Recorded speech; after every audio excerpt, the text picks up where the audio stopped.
صوفی ملت بانی دارالعلوم حضرت صوفی غلام رسول قادری رحمۃ رضوان نے شہر مالیگاؤں میں جب بھی ایسے ناگہانی حالات یا کاروباری مندی یا باران رحمت کا نزول نہ ہونا، اس پر حضور صوفی ملت کی روایت رہی ہے درگاہ حضرت بیکن شاہ علیہ رحمۃ رضوان پہ جلوس کی شکلوں میں آ کر اجتماعی دعا کرنا۔ آج شہر مالیگاؤں میں آل انڈیا سنی جماعت الاسلام جہاں دارالعلوم، یتیم خانہ و ادارہ و مسجد و مدرسے کی خدمت انجام دیتی ہے، وہیں شہر کے ملی و فلاحی مسائل کو بھی نظر میں رکھتے ہوئے اور شہر کی ریڑھ کی ہڈی کو نبض کی طرح دیکھتے ہوئے اپنے پروگرامات طے کرتی ہے۔ یہ اسی کا حصہ ہے، زیادہ بولنے کا ٹائم نہیں، مگر آپ لوگ سب آئے، تشریف لائے۔ انشاءاللہ اللہ سے دعا ہے کہ آپ سب کو یہاں سے جانے سے پہلے باران رحمت کا نزول انشاءاللہ حضور صلی اللہ علیہ وسلم کے صدقے ہوگا۔ آج کی محفل میں ہم نے قاضی اہل سنت حضرت علامہ مولانا مفتی واجد علی یارلی صاحب قبلہ کو ہم نے دعا کے لیے مدعو کیا ہے۔ آپ تشریف لائے، اس کا بھی شکریہ۔ حضرت قاضی اہل سنت ہے، اہل سنت کا قاضی ہے، قاضی شرع ہے، آپ تشریف لائے، آپ کا بھی بے انتہا شکریہ۔ خطاب کے لیے ہم نے جس شخصیت کو متعین کیا، جس شخصیت کو ہم نے دعوت دی، مسجد یا رسول اللہ صلی اللہ علیہ وسلم کے خطیب و امام حضرت حافظ و قاری محمد غفران سیفی صاحب، وہ بھی تشریف لائے، ہم ان کا بھی شکریہ ادا کرتے ہیں۔ اور ملی فلاحی تمام تنظیموں کے اہم ذمہ داران ہمارے اس جلوس میں تشریف لائے، بے انتہا شکریہ۔ حضور صوفیہ ملت علیہ رحمۃ رضوان کے بعد یہ ہمارا کسی روڈ پر پہلا جلوس تھا، آپ لوگوں نے اتنی بڑی تعداد میں کامیاب کیا، ہمیں حوصلہ دیا، بے انتہا شکریہ۔ حافظ صاحب سے گزارش کرتا ہوں مختصر اور حالات حاضرہ پہ ملک ہندوستان کے موجودہ حالات پر، اور بارش کا نزول نہیں ہو رہا ہے، اس کے اوپر آپ اپنا مختصر خطاب سامعین کے رسائی ہے۔ سنتے ہیں کہ محشر میں صرف ان کی رسائی ہے، گر ان کی رسائی ہے لو جب تو بنائی ہے، گر ان کی رسائی ہے لو جب تو بنائی ہے۔ اور یا رسول اللہ اب آپ ہی سنبھالیں تو کام اپنے سنبھل جائیں، اب آپ ہی سنبھالیں تو کام اپنے سنبھل جائے۔ ہم نے تو کمائی سب کھیلوں میں گوائی ہے، ہم نے تو کمائی سب کھیلوں میں گوائی ہے۔ اور مجرم کو نہ شرماؤ احباب کفن ڈھک دو، مجرم کو نہ شرماؤ احباب کفن ڈھک دو۔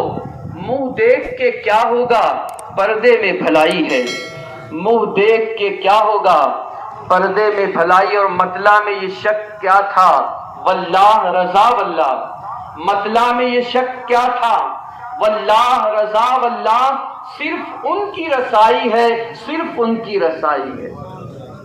آج آپ اور ہم سب آل انڈیا سنی جماعت الاسلام کے زیر اہتمام باران رحمت کے نزول کے لیے یہاں پر دعا کے موقع پر جمع ہوئے ہیں۔ اللہ پاک آپ کا، ہم سب کا یہاں پر جمع ہونا قبول فرمائے۔ مختصر سے وقت میں اپنی گفتگو کو سمیٹنے کی کوشش کروں گا۔ باران رحمت کا نزول کیوں نہیں ہوتا اور بارش روکی کیوں جاتی ہے؟ آپ اور ہم یہاں پر خصوصیت کے ساتھ صرف اور صرف اپنے شہر کے حالات کا جائزہ لیں۔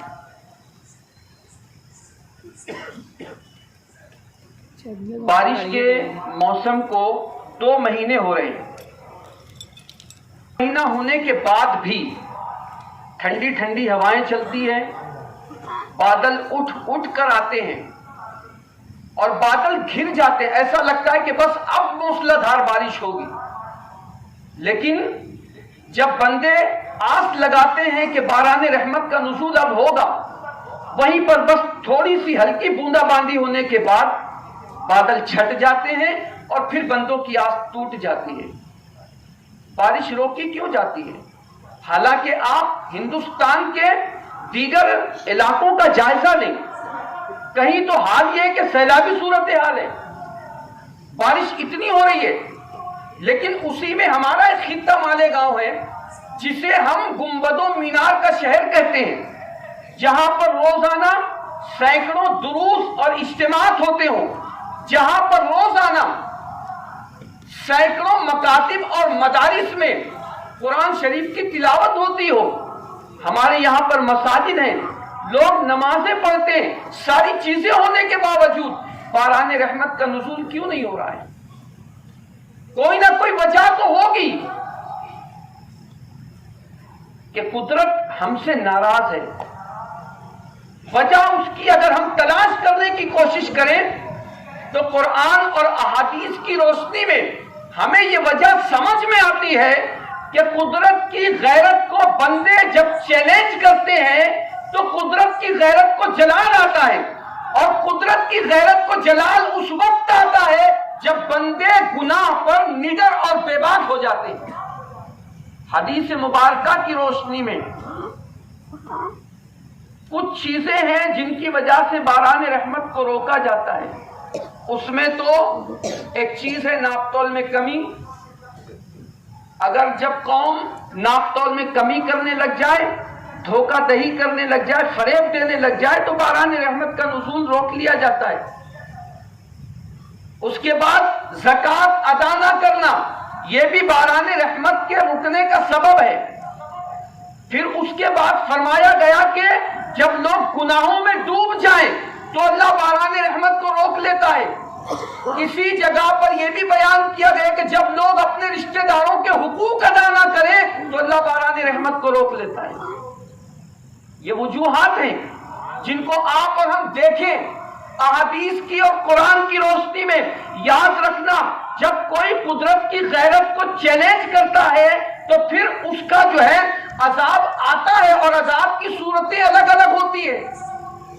نعمتیں اللہ یوں ہی نہیں بدلتا۔ قرآن میں فرمایا ان اللہ لا یغیر ما بقوم حتی یغیروا ما بانفسہم۔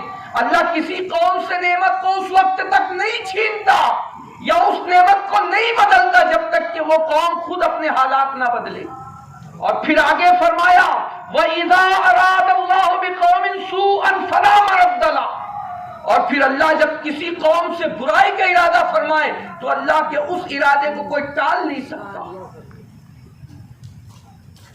آج شہر مالیگاؤں کے حالات آپ اٹھا کر دیکھیں، قوموں پر یہ دن یوں ہی نہیں آتے ہیں۔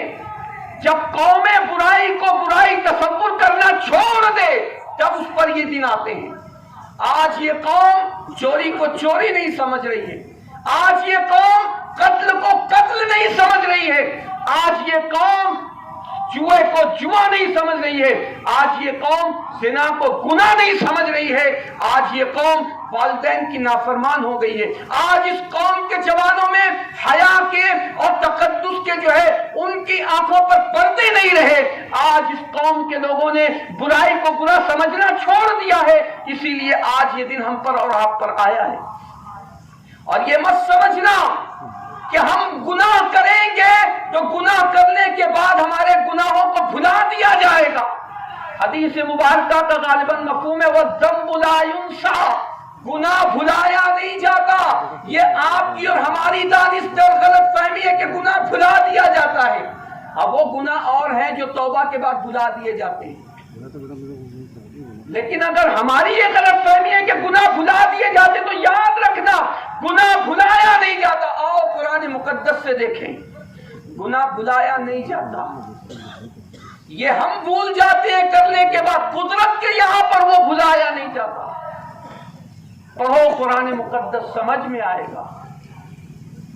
قرآن کہتا ہے ما یلفظ من قول الا لدیہ رقیب عتید۔ انسان اپنی زبان سے جو بھی الفاظ نکالتا ہے اس کے لکھنے والے اس پر مامور ہیں۔ دوسری جگہ سورہ انفطار میں فرمایا گیا وَإِنَّ عَلَيْكُمْ لَحَافِظِينَ کِرَامًا کاتبین، کہ تم پر ہم نے نگراں مقرر کیا ہے، وہ کرامن کاتبین کی شکل میں یہ لکھ رہے ہیں۔ ان کے لکھنے میں کوئی غلطی نہیں ہے، ان کے لکھنے میں کوئی ہیر پھیر نہیں ہے کہ اگر کوئی دو کہہ دے تو اس کو 4 لکھ دیں۔ ان کے لکھنے میں کوئی غلطی نہیں ہے، یہ معصوم ہے، معصوم۔ اور تم بھول جاؤ گے کرنے کے بعد، لیکن ہمارے کاندھوں پر جو فرشتے مقرر کیے گئے ہیں وہ کبھی نہیں بھولتے. وہ دفتر تیار ہو رہا ہے. اس کے بعد یاد رکھنا، آپ جس زمین کے خطے پر گناہ کرتے ہو، آج قوم مسلم کے جوان بے باکی کے ساتھ گناہ کر رہے ہیں. خون اتنا سستا ہو گیا ہے تمہارا کہ آج تمہارا خون بہا دیا جا رہا ہے، لیکن احساس نہیں ہے. ایک مسلمان دوسرے مسلمان پر تلوار لے کر دوڑتا ہے، ایک مسلمان دوسرے مسلمان کو گولی سے ہلاک کر رہا ہے. تمہارا خون نہیں ہے. آپس میں کیا تمہارے خون کو حرام نہیں کیا گیا؟ زمین کے جس خطے پر انسان گناہ کرتا ہے، زمین کا وہ خطہ بھی یاد رکھتا ہے. قرآن مقدس کی سورہ زلزال پڑھیے، آپ کو سمجھ میں آئے گا. قیامت کے دن اس زمین کو اللہ حکم دے گا، یومئذ تحدث اخبارها بان ربک اوحی. اے زمین، آج اپنی خبریں کھول، انسانوں نے تجھ پر کیا کیا تھا. اور یاد رکھو، صرف زمین ہی نہیں، آسمان کا وہ ٹکڑا جس کے نیچے بندہ گناہ کرتا ہے وہ بھی جو ہے گواہ ہوگا. اور آج ہم کیا سمجھتے ہیں؟ لوگ کرنے کے بعد جو بھول جائیں گے. آپ بھول جاؤ گے، لوگ بھول جائیں گے. قدرت کے یہاں گناہ بھلایا نہیں جاتا. آپ کے اپنے جسم میں بھی اللہ کی طرف سے نگراں اور محافظ جو مقرر کیے گئے ہیں، جو ہماری ایک ایک چیز کو نوٹ کرتے ہیں. قرآن مقدس کی سورہ یاسین کو پڑھیے. اللہ فرماتا ہے، الیوم نختم علی افواہہم وتکلمنا ایدیہم. آج کے دن تو ہم تمہارے منہوں پر مہر لگا دیں گے، اور جب مہر لگے گی اس دن تمہارے لب بات نہیں کریں گے. وَتُكَلِّمُنَا أَيْدِيهِمْ، تمہارے ہاتھ ہم سے بات کریں گے. وَتَشْهَدُ أَرْجُلُهُمْ بِمَا كَانُوا يَكْسِبُونَ، اور تمہارے پیر تمہارے کیے کی گواہی دیں گے. یہ تو زمین ہے، یہ تو ہاتھ ہے، یہ تو پیر ہے، یہ تو آسمان کا وہ ٹکڑا ہے جس کے نیچے انسان گناہ کرتا ہے، بھول جاتا ہے. خود اللہ قدیر و جبار بھی ہم پر نگراں ہے. ان اللہ کان علیکم رقیبا، اور اللہ تمہاری نگرانی فرما رہا ہے. بتاؤ مسلمانوں، جب یہ اتنی ساری بندشیں ہیں، فرشتے ہیں ہم پر نگراں، زمین بھی ہم کو نوٹ کر رہی ہے، ہمارے اپنے اعضائے جسمانی ہم کو دیکھ رہے ہیں، غور کر رہے ہیں، اس کے بعد بھی ہم گناہوں پر بے باک اور نڈر ہیں. یعنی کہ اب مسلمان برائی کو برائی سمجھنا چھوڑ دیے ہیں. اسی لیے باران رحمت کا نزول رک گیا ہے. اب اگر اللہ کی رحمت کو منانا ہے تو اس کا ایک طریقہ ہے، اللہ کی بارگاہ میں پلٹ جاؤ، رجوع ہو جاؤ اللہ کی طرف. جب بندے اس کی طرف پلٹتے ہیں تو حضرت ہود کا قول ہے، یا قوم استغفروا ربکم، اے میری قوم اللہ کی طرف توبہ کرو. ثم توبوا الیہ یرسل السماء علیکم مدرارا، جب تم توبہ کرو گے تو اللہ تم پر زناٹے دار بارش برسائے گا. اور صرف زناٹے دار بارش نہیں برسائے گا، تمہاری جو حالت آج اکھڑ چکی ہے، تم آج لوگوں کے پیر میں فٹ بال بن چکے ہو، تمہاری حالت یہ کوئی ادھر سے اچھالتا ہے کوئی ادھر سے اچھالتا ہے. یہ بات سمجھو کہ یہ یوں ہی ہوتا ہے. جب تم قدرت سے اپنے رشتے کو توڑتے ہو تو تب تمہیں لوگ دنیا اپنے قدموں کی ٹھوکر میں رکھتی ہے.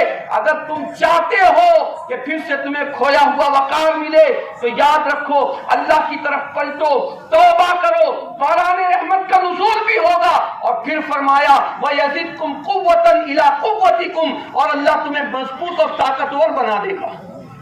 توبہ وہ چیز ہے، پلٹو اللہ کی طرف، رجوع کرو اللہ کی طرف. لیکن یہ نہیں کہ زبان سے کہہ دیا اور جو کان پکڑ کر دو تھپڑ گال پر لگا لیے، وہ والی توبہ نہیں. توبہ یہاں سے ہونی چاہیے، دل سے توبہ. اور جو یہاں سے نکلتی ہے پھر وہ باب اجابت الہی تک جاتی ہے.